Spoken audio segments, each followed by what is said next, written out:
O falecido Mr. Elvesham.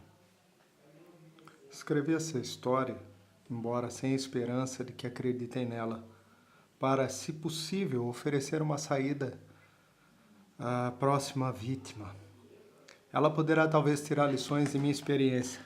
Meu próprio caso, eu sei, é sem esperanças. Estou agora preparado, numa certa medida, para enfrentar o meu destino. Meu nome é Edward George Eden.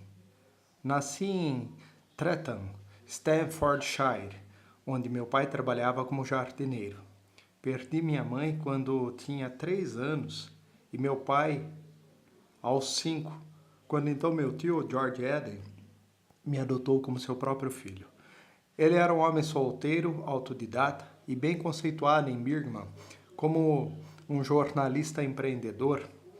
Educou-me generosamente, estimulou minha ambição de ser bem-sucedido e, ao morrer 4 anos atrás, deixou-me toda a sua fortuna, algo na ordem de 500 libras. Após deduzidas todas as despesas, eu tinha então 18 anos. Ele me aconselhou em seu testamento a gastar o dinheiro completamente à minha educação.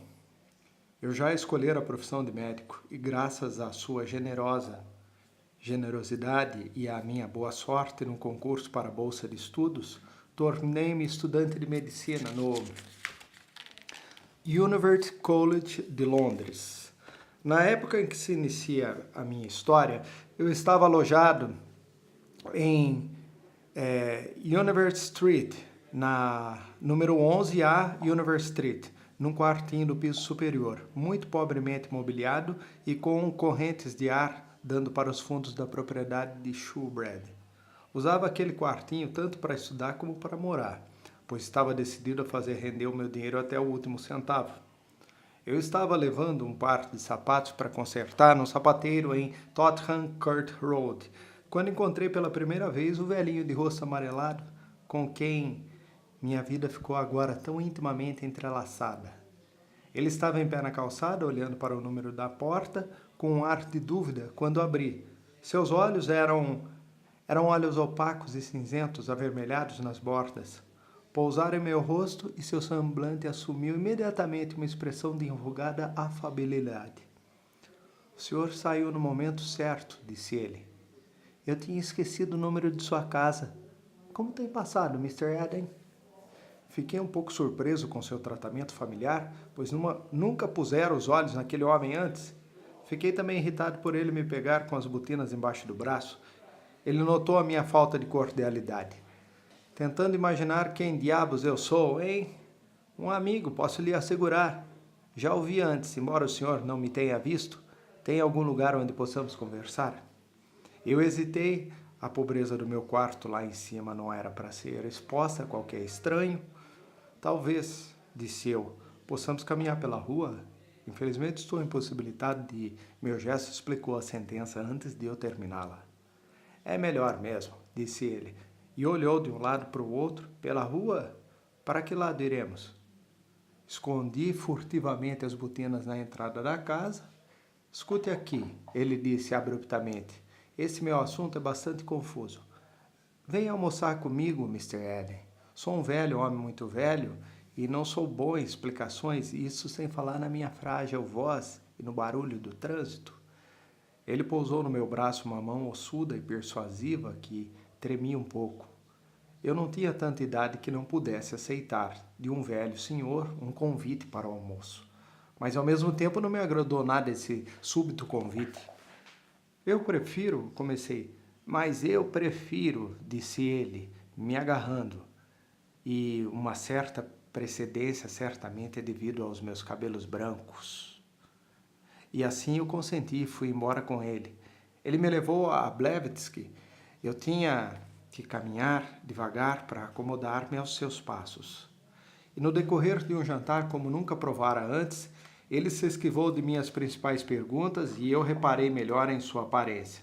Seu rosto escanhoado era descarnado e engelhado, os lábios murchos pendiam sobre os dentes postiços e o cabelo branco era ralo, muito longo.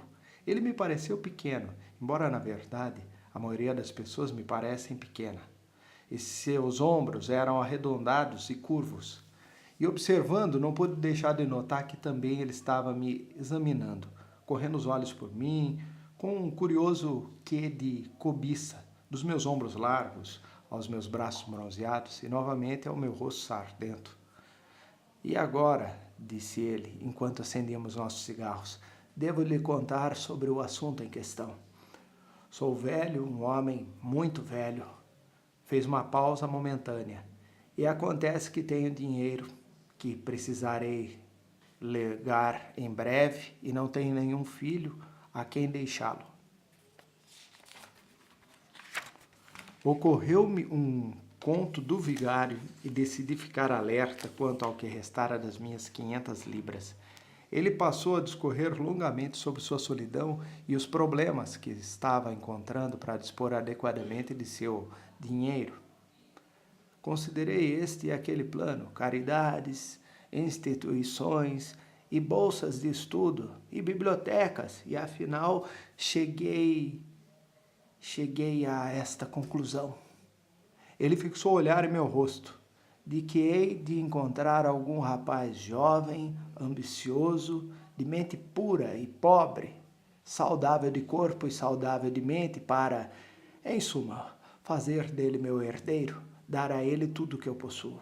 Ele repetiu, dar-lhe tudo o que possuo, para que ele se veja, desse modo em diante, desembaraçado de todos os problemas, possa se decidir a sua verdadeira vocação com liberdade, prestígio.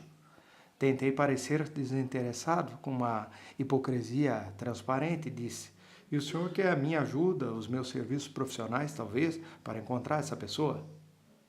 Ele sorriu e olhou para mim por cima do seu cigarro e eu ri de seu silencioso desmascaramento de minhas modestas pretensões. Que carreira essa pessoa poderia ter? Disse ele. Me encho de inveja só de pensar em como acumulei aquilo que um outro homem poderá gastar. Mas existem condições, é claro, encargos a serem postos. Ele deverá, por exemplo, assumir meu nome. Não se pode esperar tudo sem alguma coisa em troca, e eu preciso me inteirar de todas as circunstâncias da sua vida antes de aceitá-lo. Ele precisa ser saudável, preciso saber de sua hereditariedade, como seus pais e avós morreram, mandar fazer as mais estritas investigações sobre sua moral privada. E isso moderou minhas congratulações secretas. Então devo entender, eu disse, que eu... Sim, ele quase ferozmente. Você. Não respondi uma palavra. Minha imaginação dançava desvairada. Meu ceticismo inato era impotente para anular seu arrebatamento. Não havia nenhuma partícula de gratidão em minha mente. Eu não sabia o que dizer, nem como dizê-lo. Mas por que eu, em particular? Perguntei, afinal. Ele tivera a oportunidade de ouvir falar de mim pelo professor Hasler. Disse-me, como sendo um jovem tipicamente saudável e equilibrado, e desejava tanto quanto possível deixar seu dinheiro onde a saúde e a integridade estivessem asseguradas. Aquele foi o meu primeiro encontro com o estranho velhote. Ele foi misterioso em relação a si mesmo, não daria ainda o seu nome, disse, e depois que respondi algumas de suas perguntas, deixou-me no portal de Blavatsky. Notei que ele extraiu do bolso um punhado de moedas de ouro quando chegou a hora de pagar a conta do almoço. Sua insistência na saúde física era curiosa. De acordo com o que combinamos, me inscrevi naquele dia em uma apólice de seguro de vida na Loyal Insurance Company por uma vultuosa quantia. E na semana subsequente fui exaustivamente examinado pelos consultores médicos daquela companhia. Mesmo isso não satisfez, e ele insistiu para que eu fosse reexaminado pelo grande doutor Henderson. Ele não chegou a uma decisão antes de sexta-feira, na semana de Pentecostes. Veio tarde da noite, era perto das 9 horas. Depois que eu me empanzinara de equações químicas para o meu exame científico preliminar, ele estava postado na calçada sob o débil lampião de gás e seu rosto era um grotesco entrecruzar de sombras. Parecia mais encurvado do que na primeira vez em que o vi, Suas faces haviam murchado ainda mais. Sua voz tremia de emoção. Tudo está satisfatório, Mr. Eden, disse ele. Tudo está muito, muito satisfatório. E nesta noite das noites, o senhor deverá jantar comigo e celebrar a sua ascensão. Ele interrompeu-se para tossir. E também o senhor não terá que esperar muito, disse ele, passando o lenço pelos lábios e agarrando minha mão com a longa e ossuda garra que estava livre. Certamente não terá que esperar muito. Fomos até a rua e chamamos um coche. Lembro vividamente de cada incidente daquela viagem. Movimento rápido e fácil, o contraste entre as luzes de gás, a óleo e elétricas, as multidões de pessoas nas ruas, o lugar é Regent Street, para o qual nos dirigimos, e o suntuoso jantar que nos foi servido ali. De início fiquei desconcertado com os olhares que o bem vestido garçom lançava às minhas roupas rústicas e incomodado com os caroços de azeitonas. Mas à medida que o champanhe me aquecia o sangue, minha confiança reviveu. Primeiro, o velho falou de si mesmo. No coche já dissera seu nome. Era Egbert Elvesham, o grande filósofo, cujo nome eu conhecia desde que era um rapazinho de escola. Me parecia incrível que aquele homem, cuja inteligência tão cedo dominara a minha, aquela grande abstração subitamente se materializasse naquela figura decrépita e familiar. Atrevo-me a dizer que todo jovem que já se viu subitamente entre celebridades sentiu algo parecido com o meu desapontamento. Falou-me então do futuro que o frágil alento... Sim, disse eu, a cabeça já zonza com champanhe. Eu tenho um futuro, talvez de um tipo muito agradável, graças ao Senhor. Teria agora a honra de ostentar o seu nome, mas o senhor tem um passado assim vale todo o meu futuro. Ele balançou a cabeça e sorriu enquanto eu pensava, com uma apreciação meio triste, em mim lisonjeadora admiração. Este futuro, o senhor mudaria na verdade? Perguntou, e o garçom veio com os licores. O senhor talvez não se incomode em assumir meu nome ou minha posição, mas assumiria de fato, voluntariamente, os meus anos? Com as suas realizações, disse eu, galantemente. Ele sorriu de novo. Cúmel para os dois, disse ao garçom, e voltou-se para o pequeno embrulho de papel que tirara do bolso. Esta hora, disse ele, esta hora, após o jantar, é a hora das pequenas coisas. Eis aqui um fragmento não divulgado de minha sabedoria.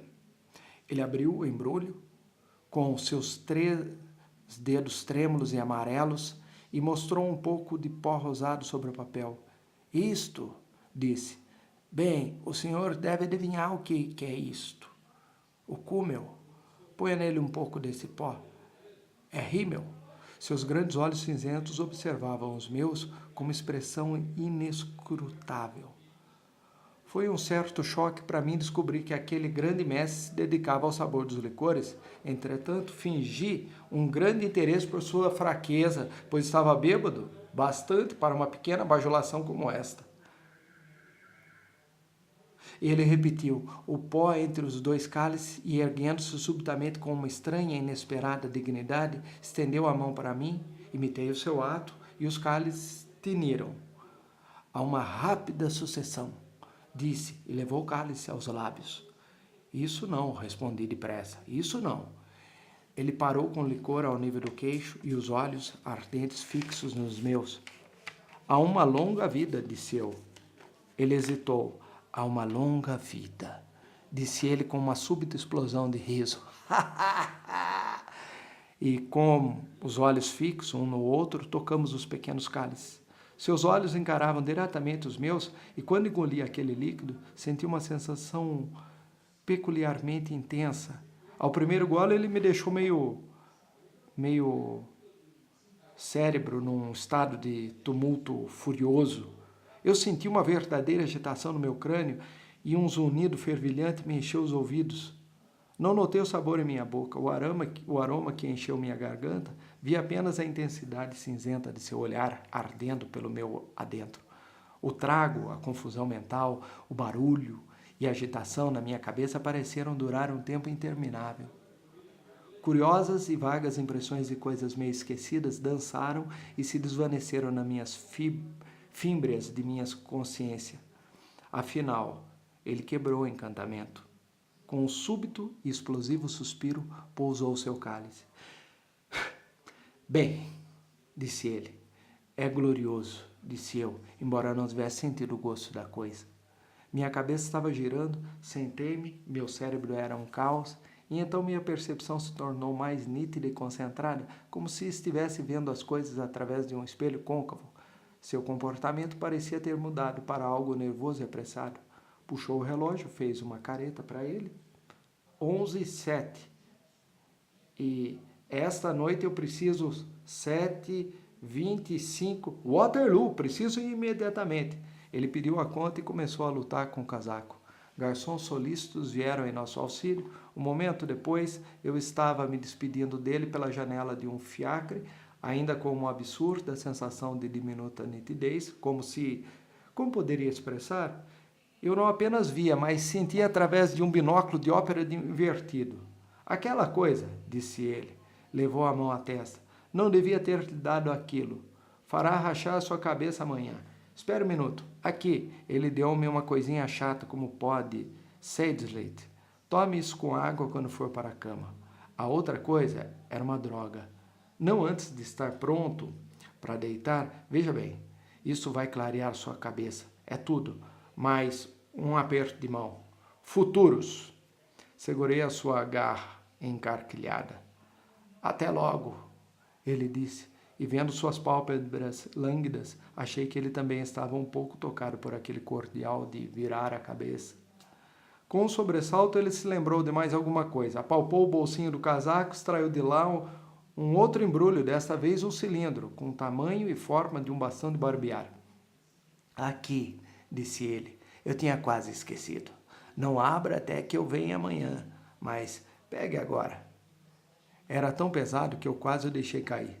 Certo, disse eu, e ele sorriu para mim através da janela do fiacre, enquanto o cocheiro despertava seu cavalo com uma leve chicotada. Era um embrulhinho branco que ele me dera, com lacres vermelhos nas duas pontas e ao longo da beirada. Se isso não for dinheiro, disse eu, é platina ou chumbo.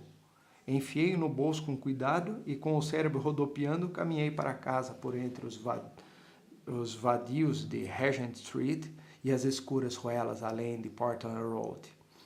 Lembro-me muito vividamente das sensações daquela caminhada tão estranha.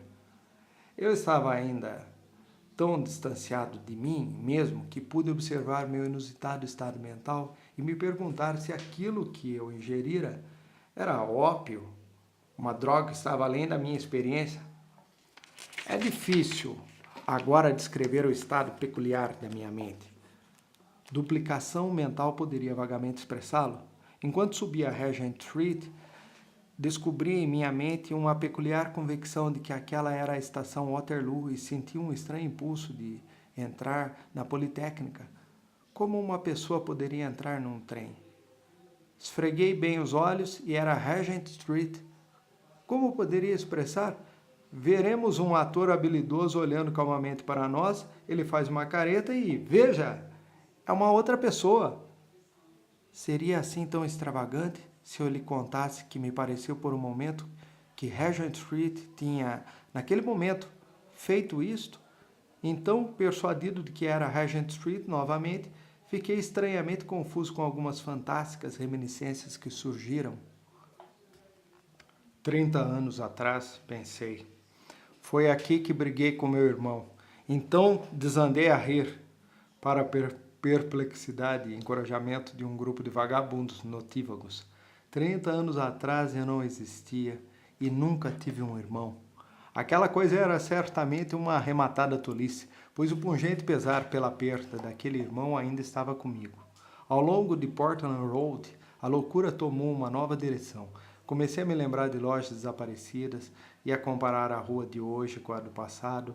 O pensamento confuso e torturado era suficientemente compreensível depois da bebida que eu tomara, mas o que me intrigava eram aquelas vívidas memórias fantasmagóricas que se imiscuíram em minha mente. E não apenas as memórias que se imiscuíram, mas também as que eu não conseguia reter. Parei do lado oposto do Stevens, o comerciante de animais de laboratório, e dei tratos à bola para lembrar o que ele tinha a ver comigo. Um ônibus passou, ressoou exatamente como um estrugir de um trem. Parecia que eu estava mergulhado em algum fosso remoto e escuro. É claro, disse eu afinal. Ele me prometeu 3 rãs para amanhã.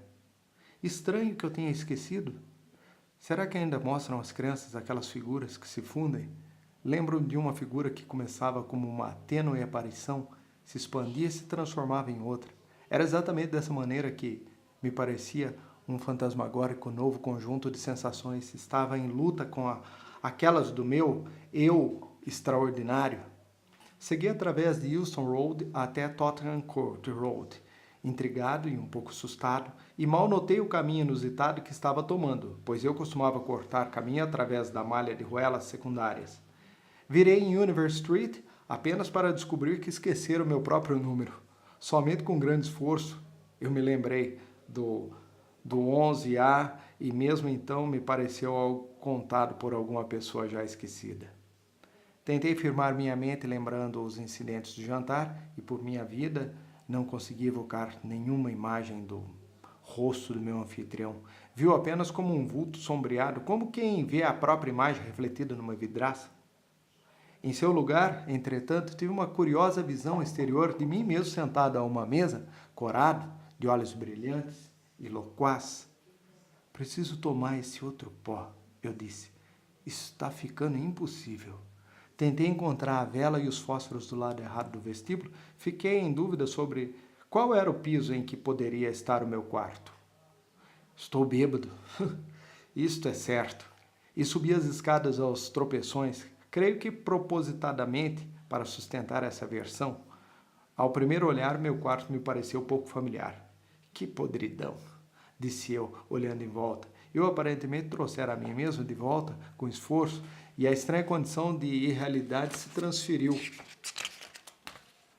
para o ambiente familiar.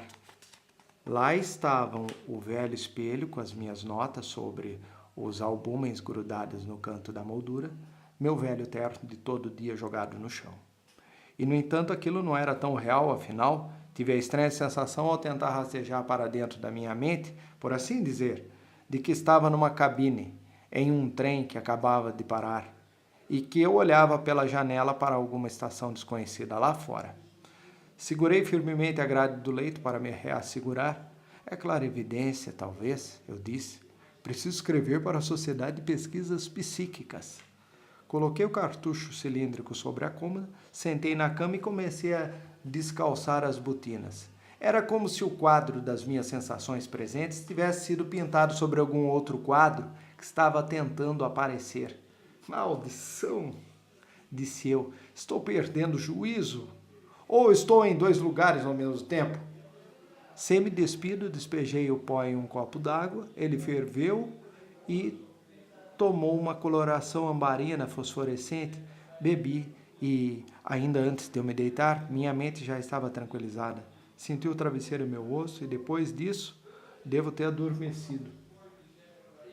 Despertei abruptamente de um sonho com estranhas bestas feras e, deitado de costa, provavelmente todos conhecem aquele tipo de sonho aterrorizante do qual se escapa, acordado sem dúvida, mas estranhamente intimidado. Senti um gosto desconhecido na boca, uma sensação de cansaço nos membros, um desconforto cutâneo. Fiquei deitado com a cabeça imóvel no travesseiro, com a esperança de que a sensação de estranheza e terror provavelmente passaria, e eu então cochilaria outra vez e adormeceria. Mas, em vez disso, minhas sinistras sensações aumentaram. De início, nada percebi de errado comigo. Havia uma ligeira luminosidade no ambiente, tão ligeira que esta estava muito próxima da escuridão, e os móveis se destacavam nela como vagos borrões de negror absoluto. Me veio à mente que alguém entrara no quarto para roubar meu cartucho de dinheiro, mas depois de alguns minutos respirando regularmente para simular o sono, notei que isto era mera fantasia. Mesmo assim, a incômoda certeza de que algo estava errado dominou-me rapidamente. Perscrutei a escuridão à minha volta Não conseguia conceber o que era. Olhei para as formas indefinidas ao meu redor, manchas na escuridão que indicavam as cortinas, mesa, lareira, estantes de livros e assim por diante. Comecei então a perceber algo de pouco familiar nas formas. Teria a cama se virado ao contrário? Mais além deviam estar as prateleiras de livros. E havia alguma coisa ali, mas algo que não correspondia às prateleiras. Por mais que eu olhasse, era algo esbranquiçado e pálido, mas grande demais para ser a minha camisa atirada sobre uma cadeira. Vencendo um terror infantil, atirei as cobertas para o lado e lancei as pernas para fora da cama. Em vez de meus pés tocarem o chão, descobri que eles mal atingiam o limite do colchão. Avancei mais um passo, por assim dizer, e sentei-me na beirada da cama. Ao lado deveriam estar a vela e os fósforos. Sobre a cadeira quebrada, estendi a mão e nada. Agitei a mão na escuridão e ela bateu em algo pendente, textura macia e espessa, que fez um ruído farfalhante ao meu toque. Agarrei aquilo e puxei. Parecia ser uma cortina suspensa sobre a cabeceira da cama. Agora completamente acordado, comecei a perceber, muito confuso, que estava num quarto estranho. Tentei relembrar as circunstâncias da noite anterior. Curiosamente, encontrei-as agora vívidas na memória. A ceia, como receber os pequenos embrulhos, minhas dúvidas sobre se estivera intoxicado, como me despi lentamente, o frescor do travesseiro e meu rosto afogueado. Senti uma desconfiança súbita. Aquilo acontecera na noite passada ou na noite anterior? De qualquer forma, aquele quarto era estranho para mim, e eu não conseguia imaginar como fora parar ali. O pálido e indefinido vulto estava ficando mais pálido. Percebi então que era uma janela, com a forma de um espelho de toilette oval contra a vaga insinuação de madrugada que se filtrava através da cortina. Levantei-me e fui surpreendido por uma curiosa sensação de fraqueza e instabilidade. Com as mãos trêmulas estendidas, caminhei lentamente para a janela, conseguindo assim me esfolar o joelho numa cadeira que estava no caminho. Tateei em volta do vidro, que era grande, ladeado por soberbos candelabros de bronze, tentando encontrar o cordão da cortina de enrolar. Por acaso segurei a borla e, com o estalido de uma mola, a cortina correu para cima. Vi-me olhando para um cenário totalmente estranho para mim. A noite estava encoberta e, através do cinzento das nuvens amontoadas, filtrava-se uma fraca meia-luz de madrugada. Bem no limite do céu, o dossel de nuvens tinha uma borda vermelha sangue. Abaixo tudo era escuro e indefinido, tênues colinas e distâncias, uma vaga massa de edifícios elevando-se a alturas, árvores lembrando tinta derramada, e abaixo da janela um rendilhado de arbustos negros e caminhos cinza pálidos. Tudo era tão pouco familiar que achei, naquele momento, que ainda estava sonhando. Apalpei o tocador, parecia ser feito de madeira polida. Sobre ele havia pequenos frascos de vidro lapidado e uma escova, e também um estranho pequeno objeto que parecia ao tato ter forma de ferradura, com prolongamentos lisos e duros, sobre um pires. Não consegui encontrar fósforo nem castiçal. Voltei os olhos para o quarto outra vez, agora que a cortina estava levantada. Débeis aspectos dos móveis se destacavam na escuridão. Havia uma enorme cama com dossel e a lareira tinha sobre ela um grande console com um brilho que lembrava o de mármore. Encontrei-me no tocador, fechei os olhos e abri de novo e tentei pensar. A coisa toda era real demais para ser um sonho.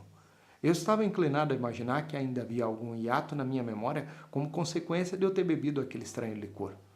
Que eu recebera, talvez, a minha herança e subitamente perder a lembrança de tudo que acontecera desde que minha boa fortuna fora anunciada. Talvez se eu esperasse um pouco e as coisas ficassem mais claras para mim outra vez. Entretanto, meu jantar com o velho Elvisham era agora singularmente vívido e recente.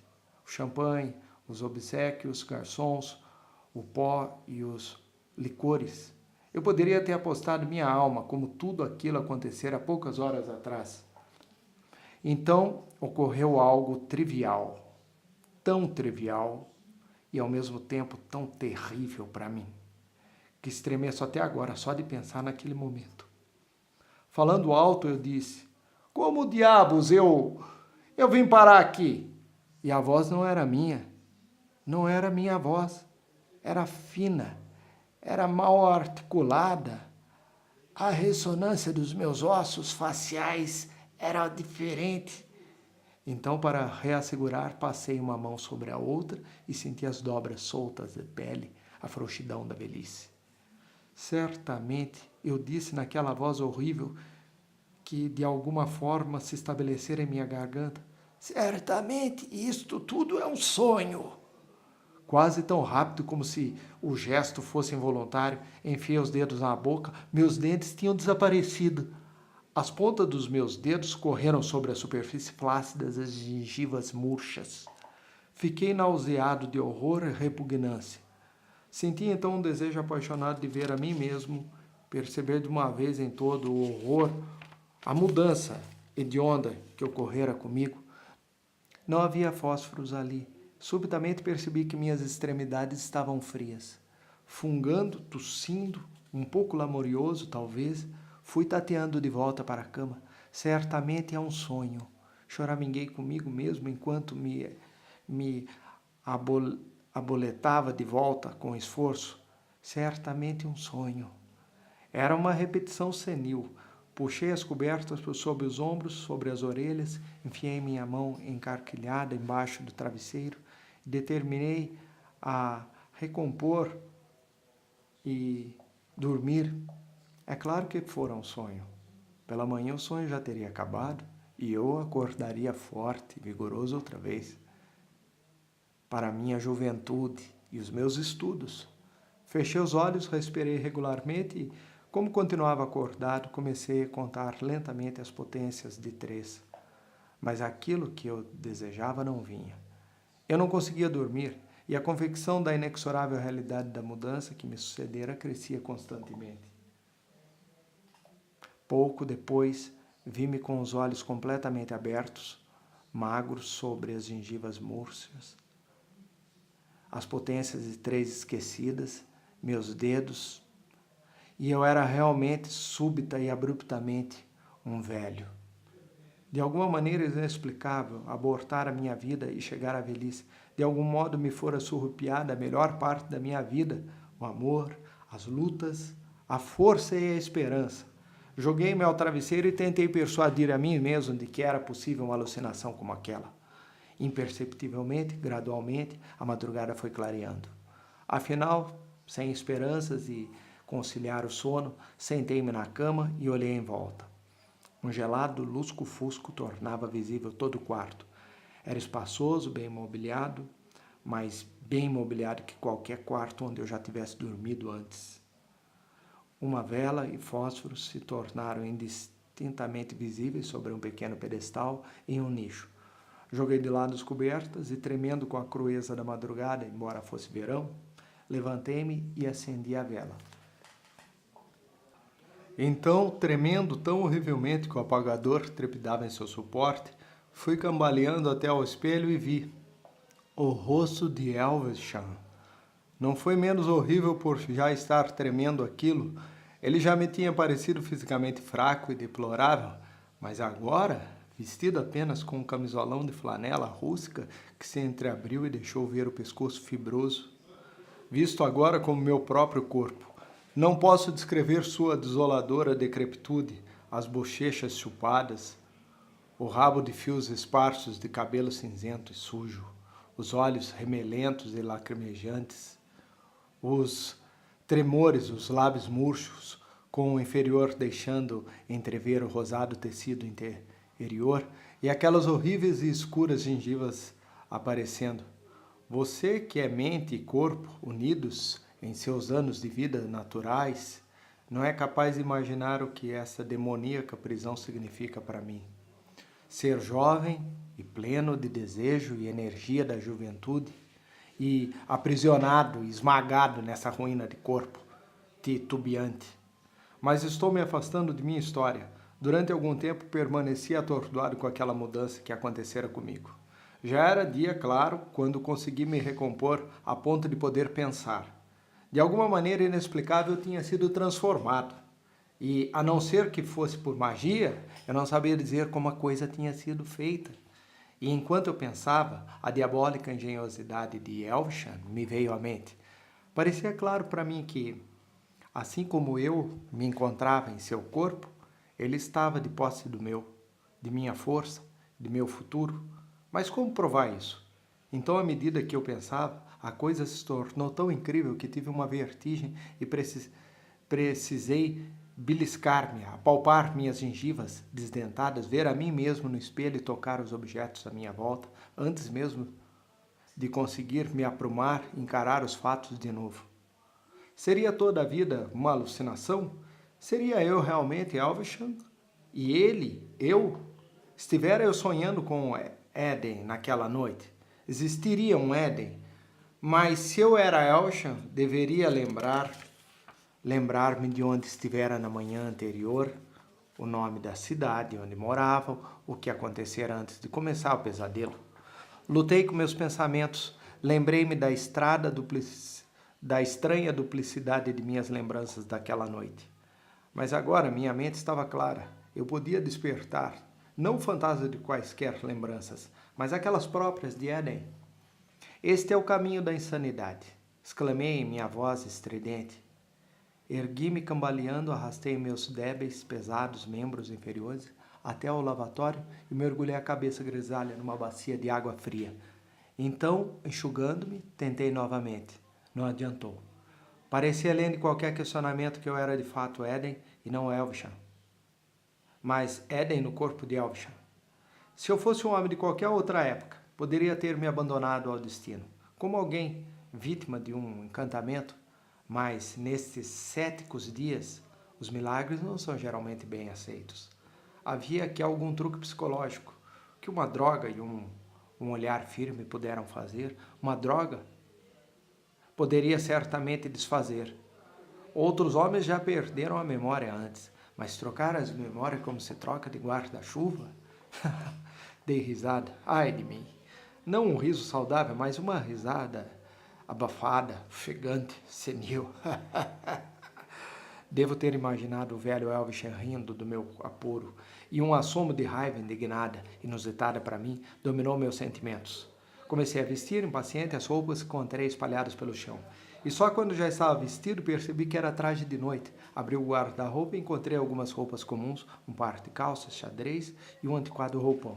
Coloquei um venerando gorro em minha veneranda cabeça e, tossindo um pouco, por causa do esforço, saí cambaleando para o patamar. Eram talvez 15 para 6. As cortinas estavam firmemente puxadas e a casa muito silenciosa. O patamar espaçoso dava para uma larga escadaria ricamente acarpetada.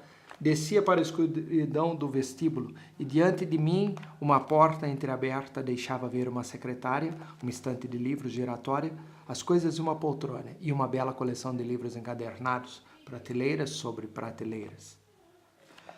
Meu estúdio, murmurei e atravessei o patamar. Então, ao som da minha voz, um pensamento me ocorreu. Voltei ao quarto, coloquei a dentadura, ela se encaixou com a facilidade de um velho hábito. Assim estava melhor, disse eu, rangendo os dentes postiços, e voltei ao estúdio. As gavetas da secretária estavam trancadas, sua tampa de enrolar também estava trancada. Não vi sinal das chaves, e também não havia nenhuma nos bolsos de minhas calças. Imediatamente arrastei os pés de volta ao quarto e fiz uma busca nos bolsos do traje social, depois nos bolsos de todas as roupas que pude encontrar. Eu estava muito ansioso, e olhando o quarto depois que terminei, vi que parecia que ladrões haviam passado por lá. Não apenas não pude encontrar as chaves, como nem mesmo uma moeda, nem um pedaço de papel, com a única exceção da conta quitada do jantar da noite anterior. Um curioso fastio tomou conta de mim. Sentei-me e olhei para as roupas atiradas a esmo, os bolsos virados no avesso. Meu frenesi inicial já havia passado. A cada momento eu estava começando a perceber a imensa inteligência dos planos do meu inimigo, a ver cada vez mais claramente o quão sem esperanças era a minha posição. Ergui-me com esforço e voltei apressado para o estúdio. Na escadaria estava uma criada abrindo as cortinas. Ela olhou fixamente, creio, para a expressão no meu rosto. Fechei a porta do sul atrás de mim e, agarrando um atiçador, dei início a um assalto contra a secretária. Foi assim que eles me encontraram. A tampa da secretária estava quebrada, a fechadura arrebentada, as cartas arrancadas dos escaninhos e jogadas pelo quarto. Na minha fúria senil, eu atirara por toda parte as canetas e outros pequenos artigos de escritório e derramara tinta. Mais ainda, um grande vaso sobre o console da lareira se quebrara, não sei como. Não consegui encontrar talões e cheques, dinheiro ou indicações que tivessem um mínimo da utilidade para a recuperação do meu corpo. Eu estava golpeando desvairadamente as gavetas quando o mordomo, apoiado por 2 criadas, intrometeu-se. Esta simplesmente é a história da minha transformação. Ninguém acredita nas minhas frenéticas asserções. Sou tratado como um demente. Neste preciso momento estou sob reclusão. Mas estou são, absolutamente são. E para provar isso, sentei-me e escrevi essa história minuciosamente, da maneira como a coisa aconteceu. Apelo para o leitor para que julgue se existe algum traço de insanidade no meu estilo ou método da história que está lendo. Sou um homem jovem, encarcerado no corpo de um velho. Mas esse simples fato é inacreditável para qualquer um. Naturalmente, eu pareço demente para aqueles que não acreditam nisso.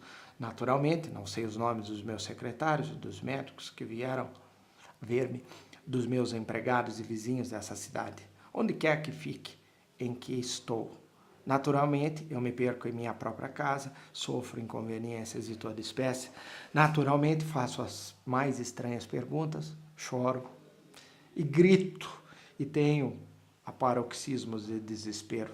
Não tenho dinheiro nem talão de cheques. O banco não reconhece minha assinatura, pois suponho que, mesmo considerando os débeis músculos que tenho agora, minha caligrafia ainda é a de Éden. As pessoas à minha volta não me deixam ir ao banco pessoalmente. Parece, na verdade, que não existe banco nessa cidade e que eu tenho conta em alguma parte de Londres. Tudo indica que Elvisham manteve em segredo o nome de seu advogado para toda a criadagem. Não posso averiguar nada. Elvisham era, é claro, um profundo estudioso das ciências mentais e todas as minhas declarações sobre os fatos do caso meramente confirmam a teoria de que a minha insanidade é o resultado de um excesso de caraminholação sobre psicologia. Fantasias com a identidade pessoal, deveras. Pois dias atrás eu era jovem, saudável, com a vida inteira diante de mim. Agora sou um velhote, furioso, rude, desesperado, miserável, rondando por uma grande, luxuosa, estranha casa, vigiado, temido e evitado como um lunático para todas as minha volta. E em Londres está Elvis começando a vida de novo, em um corpo vigoroso e com todo o conhecimento e sabedoria acumulados em 5 dúzias mais 10 anos de vida. Ele roubou a minha vida. Não sei claramente o que aconteceu. No estudo encontram-se volumes de notas manuscritas, referindo-se principalmente à psicologia da memória. Vestígios do que tanto poderiam ser cálculos como códigos cifrados em símbolos absolutamente estranhos para mim. Em algumas passagens, há indicações de que ele estava também preocupado com a filosofia da matemática. Afirmo que ele transferiu a totalidade de suas memórias, o conjunto que forma a sua personalidade e aquele seu velho e decadente cérebro, para o meu corpo, e similarmente transportou as minhas para a sua moradia em deterioração. Isto é, na prática ele trocou de corpo. Mas como tal mudança pôde ser possível? Está fora do alcance de minha mente. Fui um materialista durante toda a minha vida, pensante, mas eis aqui, subitamente, um caso claro de como um homem pode ser separado da matéria. Estou prestes a fazer uma experiência desesperada. Estou aqui sentado escrevendo antes de levar a cabo a questão. Esta manhã, com a ajuda de uma faca de mesa que escamoteei no desjejum, consegui forçar uma gaveta secreta, bastante óbvia, nesta destroçada secretária. Não descobri nada a não ser um frasquinho de vidro verde contendo um pó branco. Em volta do gargalo do frasco estava presa uma etiqueta, com uma única palavra escrita: alívio. Isso pode ser, e provavelmente é, veneno. Posso entender Elvisham colocando veneno ao meu alcance, e estaria certo de ser esta sua intenção, para assim se livrar da única testemunha viva contra ele. se não fosse por seu cuidadoso esconderijo. O homem tinha praticamente resolvido o problema da imortalidade, a não ser por capricho da sorte. Viverá em meu corpo até que ele tenha envelhecido, e então, outra vez, desfazendo-se dele, assumirá a juventude e a força de outra vítima. Lembrando sua crueldade, é terrível pensar na sempre crescente experiência que há quanto tempo ele vem pulando de corpo em corpo, mas estou cansado de escrever. O pó parece ser solúvel em água, o sabor não é desagradável. Aqui termina a narrativa encontrada sobre a secretária de Mr. Havisham. Seu corpo estava caído entre a secretária e a cadeira. Essa tinha sido empurrada para trás, provavelmente por suas últimas convulsões. A história foi escrita a lápis, numa caligrafia estranha, muito diferente de seus diminutos caracteres habituais. Restam apenas 2 fatos curiosos por registrar. Indiscutivelmente, houve alguma conexão entre Eden e Elvisham, uma vez que a totalidade das propriedades de Elvisham foi legada ao rapaz. Mas ele jamais chegou a herdar. Quando Elvisham cometeu suicídio, Eden já estava, por estranho que pareça, morto. 24 horas antes, fora alboroado por um coche, vindo a morrer instantaneamente no cruzamento da intersecção da Gower Street com a Easton Road. Portanto, o único ser humano que poderia ter lançado alguma luz sobre essa fantástica narrativa está fora do alcance de perguntas.